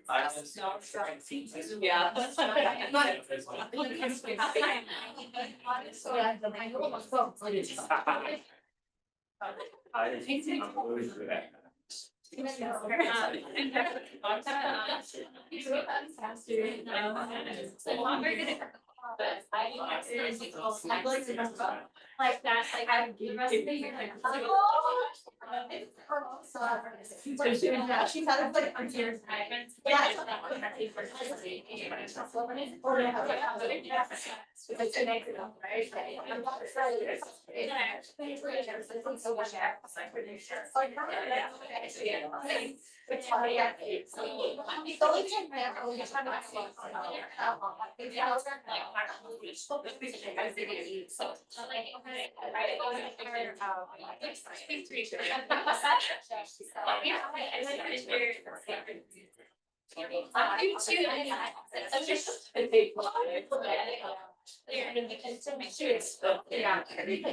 do.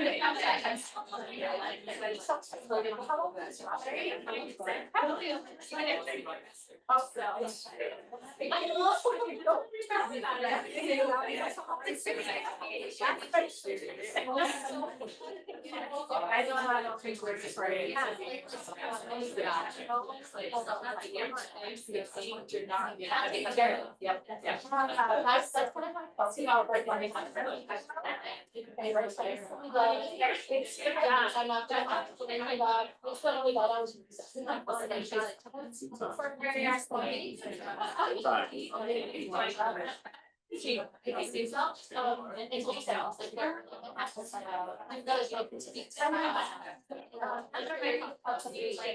There's this little device.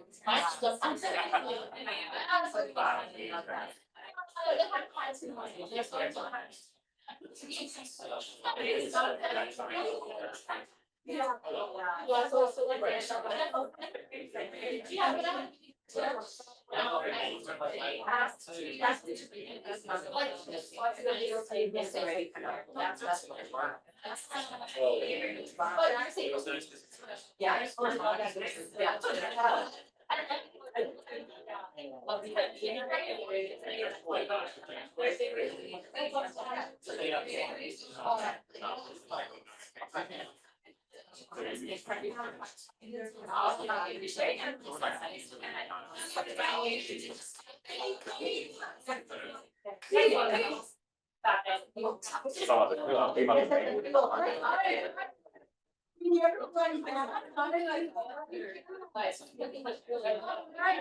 you, everyone, and in the chat. I just want to acknowledge for all of you in the room, we had some people in the chat who shared Harry Potter readers. We have some cake bakers, coconuts, like, I didn't tell you what's the big have. And then people watching Tom and Jerry Oregon wants to relax. So that's been some of the things that people online were saying. Oh, and one person has lived in every state that begins with new, except New Jersey. Oh, gotta get there. Okay, awesome. Well, thank you everyone for that, for taking a moment to do that. Hopefully you got to share a little bit and share a little bit about yourselves and hear about others. So I wanted us to have an opportunity to do that, to get an idea of what we're doing with these different types of events. This is our task force. New Mexico Department of Health is partnered with AASTEC and AASTEC for a statewide maternal health task force. And so these are some of the key 4 planning team members that are part of the project. Through our Department of Health, the lead is Erin Coronado. I don't know if any of you are familiar with Erin. She's an epidemiologist too, and who is serving as the lead from the DOH's team. And Dr. Yazzie Sheldwin is serving on this team with us too, as well as Nick Sharp, myself, and Virginia are some internal team members along with Mary Costello. We have partnerships with the New Mexico Breastfeeding Task Force, as well as the UN Project ECHO. Some of you might be familiar with that project. And then we have Jill Paget, who's one of our DOH partners. Okay, so we also have, through the task force, we've held virtual meetings. So when we're doing something like this, we also want to make sure that we're trying to keep that aspect of getting in touch with each other there. So here are 2 examples from our recent October meeting. We know that not everyone is a cat person, or maybe not everyone is a cow person. So we had 2 different versions of it. So take a look. Are you a cow person? Are you a cat person? Those of you who are online, which do you identify with? How are you feeling today? And I know that in the room here, it's cutting off a little bit at the top, but it's acting on a scale. How do you feel? So which of those speaks more to you? So just another way, what we're doing with these different types of activities, these different types of opportunities, is to hopefully help people learn who's in the room, because these are ongoing projects, but also to feel a little bit more comfortable in sharing feedback, providing input, and engaging. We have some upcoming meetings. On the left, you'll see the meetings that we've held to this point for the task force, and on the right, you'll see the upcoming meetings that we have. So this task force is an opportunity to bring maternal child health people together to try to foster how to make programming a little bit easier, how to get at less simultaneous programming and more collaboration, more partnership, so that people can attend as many of these different opportunities that are out there as possible. We have a shared email account, and anyone is able to join this task force. One of the beautiful things about the task force is we have it in our budget to be able to provide stipends to our membership. We have stipends that can be provided to the people who are attending and participating. We have recently identified our 4 subcommittees for the task force. They are surrounding policy, access, quality, and workforce. Those are the 4 different subcommittees that are going to be working primarily for our task force. Okay.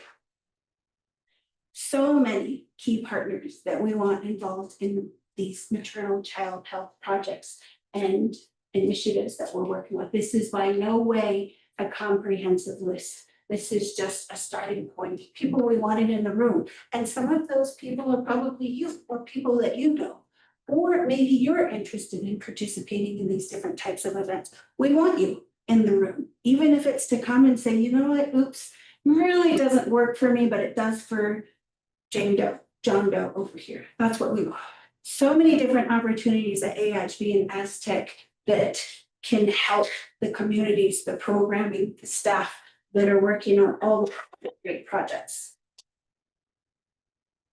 We are advocates for indigenous data sovereignty, and we are helpers. So I think that that's something at the heart of this. There's the epi aspect that Michael was talking about. We had Stephanie who was talking about making the data relatable, making it digestible when we're sharing it with individuals. I am so privileged to be able to do this, to go out into the communities, to talk to communities, to ask them for their help. How can I help you? How can we do this to make it better for you? Many of the projects that were talked about today, I was very fortunate to participate in being a contact investigator, helping with those materials that are created that were made for at the specific request of our tribal partners. So much information to share and talk about. So here's that contact information, and I want to move us forward to Eudora. Good. Oh, I wanted to acknowledge one last thing. We have someone who has all the Harry Potter DVDs and watches them all the time. Oh,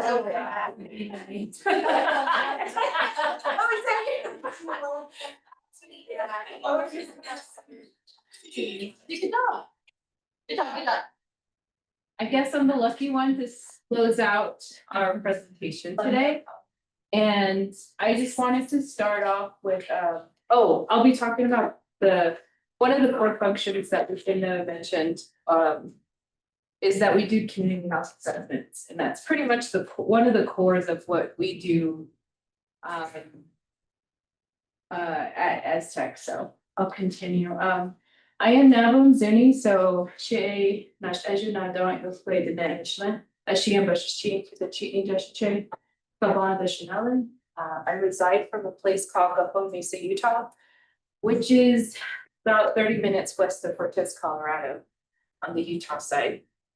I consider myself a first-generation college student. My brothers decided to go a different route, so I tend to be the third that went to college. I went here to UNM. I graduated in 2012 with my bachelor's in evolutionary ecology with the minor in linguistics. Completed my master's at UNLV back in 2014, and I started here in 2017. Kevin hired me on as a community epidemiologist. And so I did that work for a few years, and then COVID hit. And so there was this need to help someone to guide a grant. So I volunteered to help with that. And so that grant was around how COVID was impacting ACE, adverse childhood experiences, suicide, and IPD. And as COVID subsided to a good degree, I went back to doing my epidemiological work. And then along that journey, I now coordinate the Southwest Triangle IRB. So a lot has happened since I've been working at AASTEC, and that's the nice thing I want to highlight about AASTEC is that you kind of can just go wherever you want if that's what you want to do. And they can support you, and I'm glad I have a great boss who's able to allow me to do that. Community health assessments, and I'm sure speaking to the choir here. As students, you're probably going to dabble in this in some world in public health, with the tribe, not with the tribe, but just a little overview of what it is. Community health assessments are a participatory process. And so you're basically collecting data, analyzing it in a way that you're also empowering the community, guiding their priorities, as well as securing resources for them and planning the next steps, and as well as enhancing public health. So that's in a nutshell what community health assessments are. But why does this matter to the tribes? That's a question I pose. And I think community health assessments are important because it, I guess, falls in the same line of tribal data sovereignty. It gives that support to them and able to be, to support the health of their communities, as well as looking at what they need in the community, collecting their own data, developing their own strategic action planning, and also creating their own initiatives in however they want to do it, whether it's in their programs or the services they provide at a clinic or within the tribe. And so I kind of created this, so I'm like, the CHA process. So at AASTEC, we sort of make that connection, and I think it's highlighted through folks who presented that that connection is really important. And before I got here at AASTEC, that was really well like established with tribes, what we do and why we're here. And so a lot of what I had to do was just introduce myself and like really get to know the community. And so I didn't have to do too much of the building because it was already there in existence with AASTEC. But that's basically the process of the beginning stages of the CHA is building that connection with tribes, because it also, this comes with history and that building that trust and building strong relationships, and also deciding on at this point who will be involved. And mostly the tribe will decide who they want to be part of this process. And so going on to the next step, defining their community. And so this is, we leave this up to the community themselves and how they want to be defined when we're doing a CHA. And so they determine the type of data the community wants to collect. We also look at what is important and what they want to know. And it's also, there's something that should be investigated that maybe they want to know more of. And so that's kind of the next step I defined. And the next part is collect and analyze data. And so this is where Michael comes into play, or I come into play. I'll put on my epi hat and come in and try to navigate these things with the community. So this is where decisions get made, like deciding what kind of data, how we would, what they would like to see. Is it qualitative? Is it quantitative? Is it both? Is it, sitting with the community and doing focus groups? Is it, so it's all varying depending on the community. We also look at the health needs, their concerns of the community, what data is needed, prioritize cultural values and practices. And the one that we just concluded with one of the communities, that was really important in their assessment compared to ones that I've been a part of at AASTEC. And that was a really, I cherished that because we did a lot of data analysis around culture in regards to well-being, in regards to like cultural practices and how they relate to themselves. So that was really interesting, but it's very novel. It's it still needs to get some work around that to really dig deep into that data. But I think it's really interesting that tribes initiate that discussion with us, and they feel safe to actually talk about it and have us do that type of work for them. Next, communicate back the results. Sometimes these happen either, with the entire community, with the set group of community. So it's very different between on the CHA that we're part of, but definitely working with the community on a dissemination plan of how they want to share these results. What do they want? It can either be a book or it could be a community-wide presentation. Who will have access to this type of data after we've concluded. So that's another discussion we have. And move on to the next one. Implementation strategies. Here we're basically just identifying obstacles early on to create response plans. So it's kind of like when the CHA ends, it really doesn't end because our relationship with the communities is a continuum. And so something's always happening in regards to the data. And the recent project that I was part of, what came out of everything was the creation of a data sharing committee within the community. And so I think that's new in itself across the work that I've done, and I've never really seen that ever. So in my mind, like that's the first of its kind, because the community is speaking on behalf of the data that was collected, and they get to decide who has access to that data and who gets to like look into it. And so hopefully that flourishes into something bigger. Could be all types of data that that people collect around about the tribe. So we'll see what comes of that. But in all essence, we're just creating this mosaic is kind of how I see it. Because each mosaic is pretty different in itself. And so these steps create these beautiful pieces. And that's how I kind of see CHAs. And so at AASTEC, we're really trying to be more grounded in practicing Indigenous data sovereignty within our own work. And so we're constantly being trained with people coming in from Australia, you know, keep teaching us and keeping us afloat on what's going on. So I think that's pretty cool. So that's what the sprinkle is. So if you don't know what ID Solve or Indigenous data sovereignty, this is pretty much what we really want to achieve with whatever we're trying to do, whether if it's CHAs or working with data or whatever it is. But it just means that tribes, someone mentioned it, they basically have control, govern, collect, they get to tell their own story, however they want it. And so that's kind of the basis of ID Solve. And that's something I live and breathe within the work that I do. And I try to carry that with me with everything that I do, actually.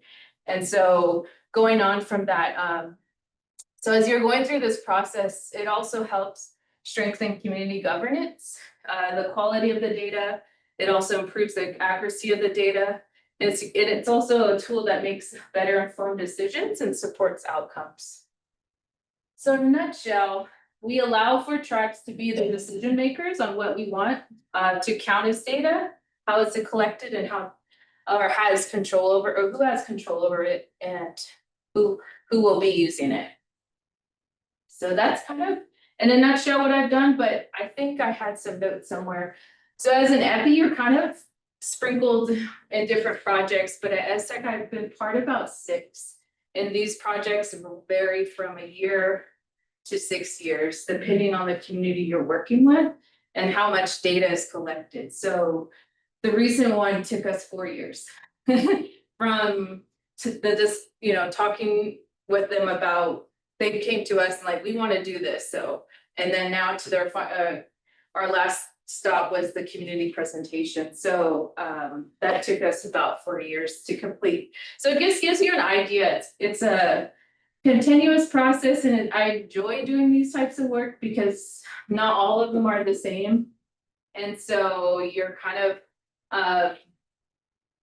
and that's the joyful part of my personality, is because they're not the same.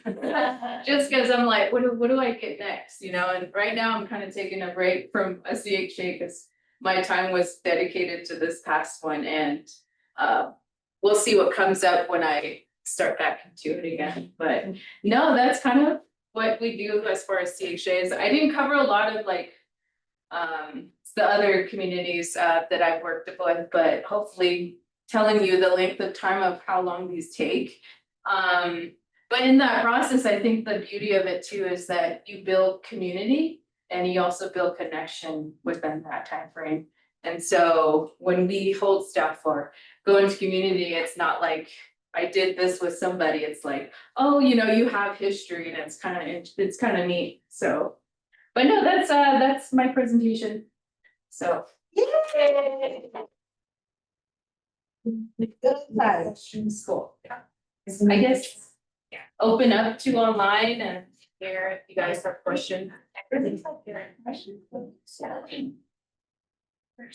does anyone have any questions for the presenters? I do, but I was, we would go online first, see if there's questions there. There's a lot from the game.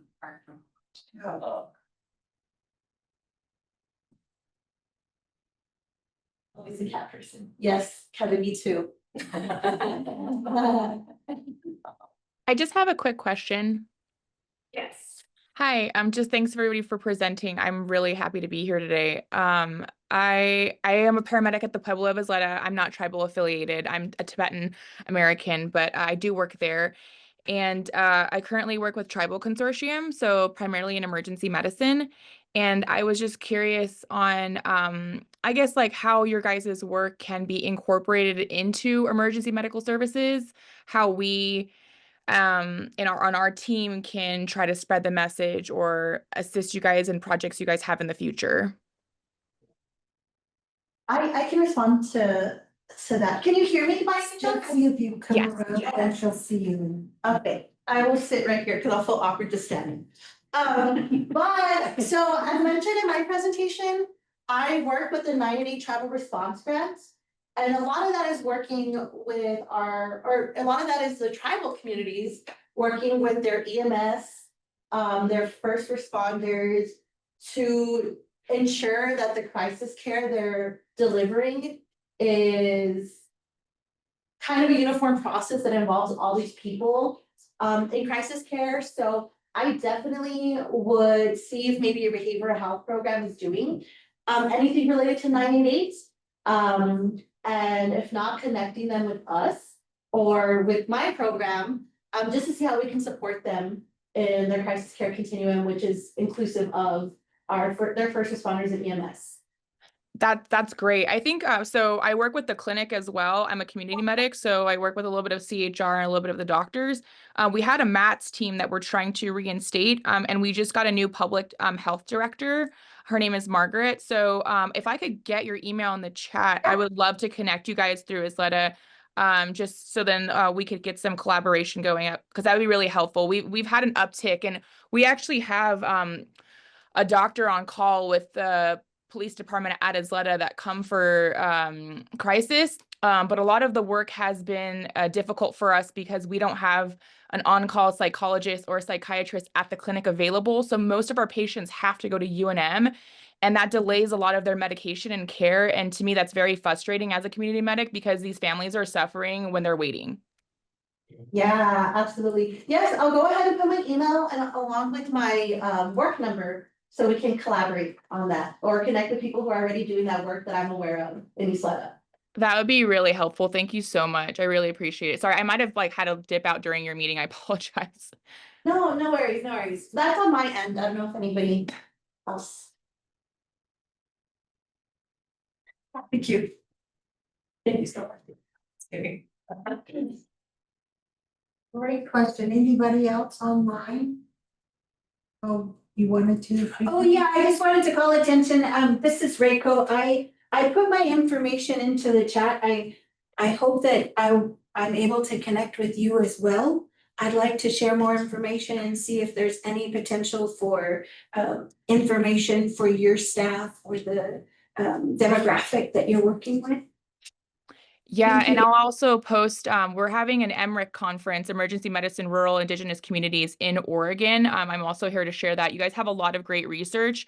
And if anyone knows anybody that's doing research or upstanding care in rural and indigenous communities, and obviously we want people from those communities. We don't want really outsiders having that platform, right? We really want people from the tribes to really be able to speak. I will also share that information in this link as well. We would love to hear from you and love to hear more about your projects.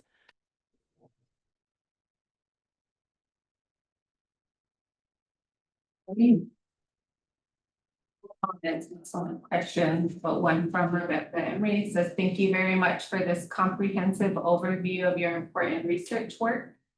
And then another one from Christina that says, I don't have a question, just wanted to say thank you for such great presentations and for sharing so many great ways to make our work more community-based. Very inspired.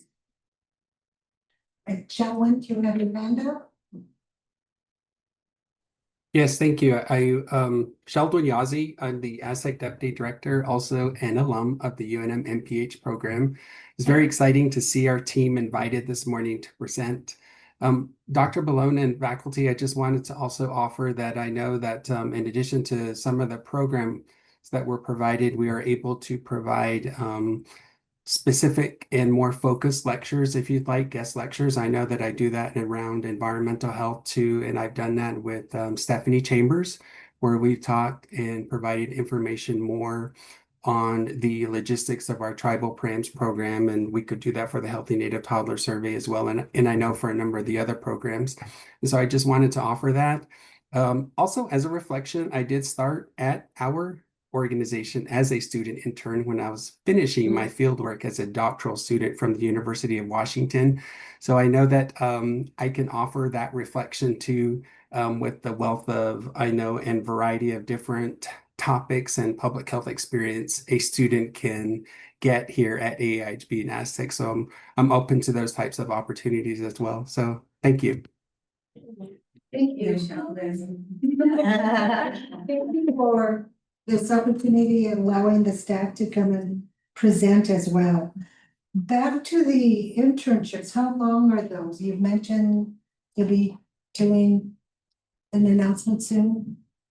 Yeah, I had an opportunity. I think that the 3 interns that I've worked with, 2 of them chose to have it be a semester, and 1 even did it over the summer. But 1 intern continued throughout over a year for the internship. And so I think that that might be at the discretion and the approval between the student and the Nathaniel at this point, the development director. My understanding too is that there's also the professional development internship. So even if you're a working professional, you can still intern at AASTEC. Yeah, And like that's even if a you already great- have your degree. and that's a recent development, a new And opportunity. Nathaniel also oversees that. Yes. Yeah, she just started her position. Okay. So before that was Carolyn Parshall. So is that something like that link that you guys shared with us? Is that something we could? Yeah, it's in a beautiful QR code. Yeah. Student here in an MPH program. Maybe they should stay in some of that. I have a question. So I was just curious if the current political climate has impacted your work. That's it. I know from the discretion of my tribal behavioral health director with the changes of like SAMHSA, I know for my work, there's been a change in language we're supposed to be using.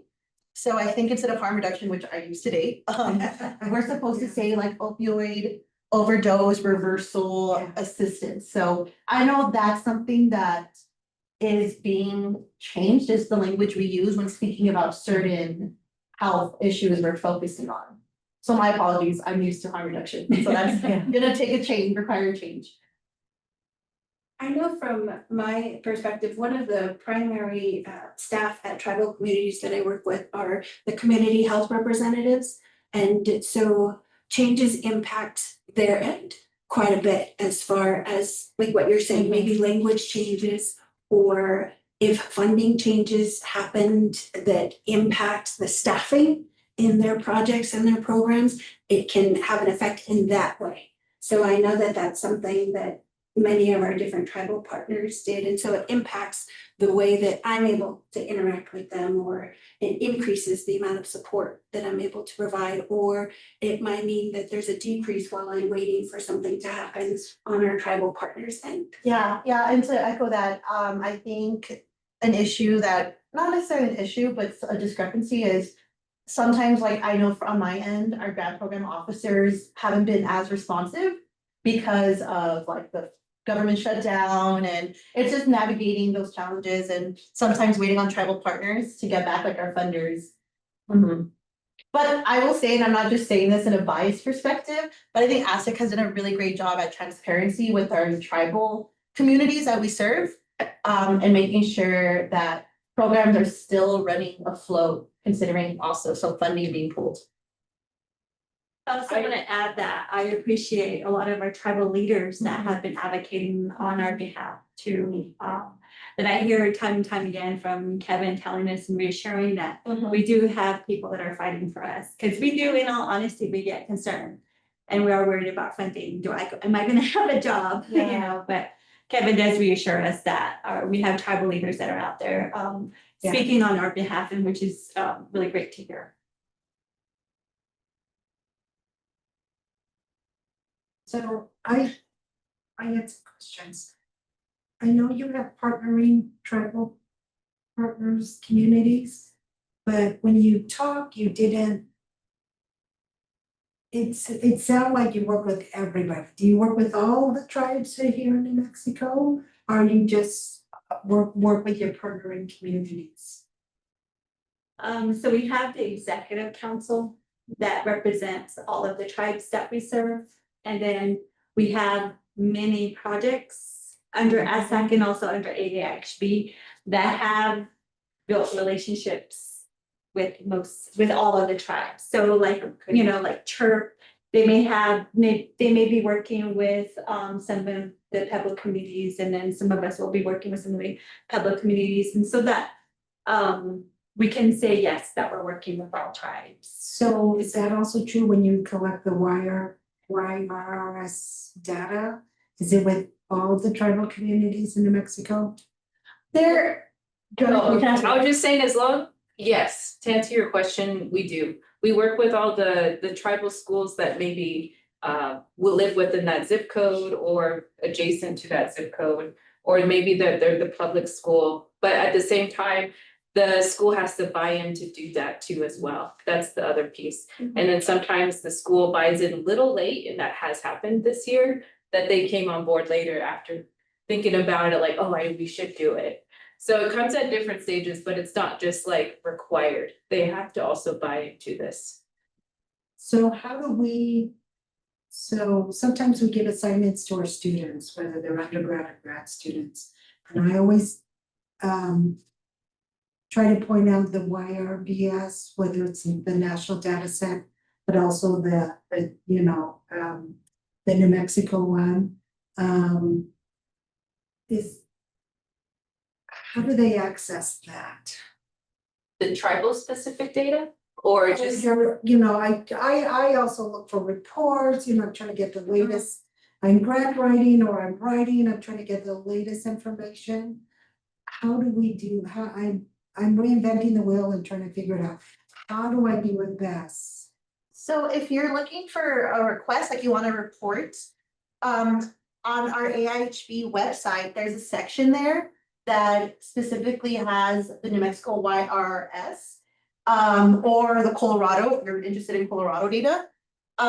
There you can put in a submission to get a report on that data.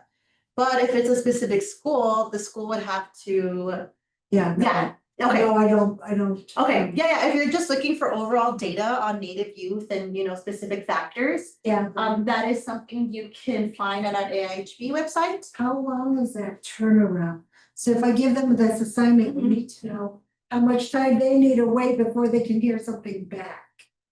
I feel confident in that Carolyn Parshell and Emily Newman, they're pretty quick on those responses. I don't necessarily have like a timeline, but I'm sure if you were to say, hey, is it possible to get this data by a week from today? You could put that and then they would reach out to you, and I don't know if you. I think with any type of data, the sooner the better. And the complexity too of what you're trying to look at could also impact the timing of what you're requesting. So just consider like, if it's a straightforward male, female, these age groups, this question, then it could be easier. But if it's like, you're looking at different indicators with different things, it could take a little bit more time. I'll usually try and see what infographics you already have.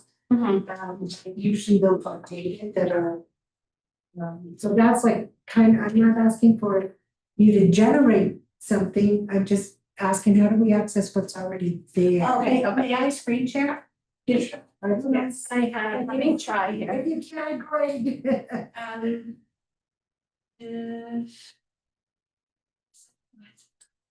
you go to our website, it should be on there. Yeah, so what I'm screen sharing here, everyone, hopefully you can see it, is our website. And I'm trying to do this. I hope my laptop doesn't lose power. I can't find my power. I did it. So when you go to our AIHB website, there's a publications page. Yeah, and then we'll go. Okay. That and you. It just did not pull out what you needed. Yeah, That's not what you so, need. okay, you guys are all here, so I'm like captured audience. Are you looking for like communication products? I'm just looking for, trends. We're doing research on a certain population, so what are the health trends? What are or they're working on health campaigns and they need to produce something. What is the trend in that area?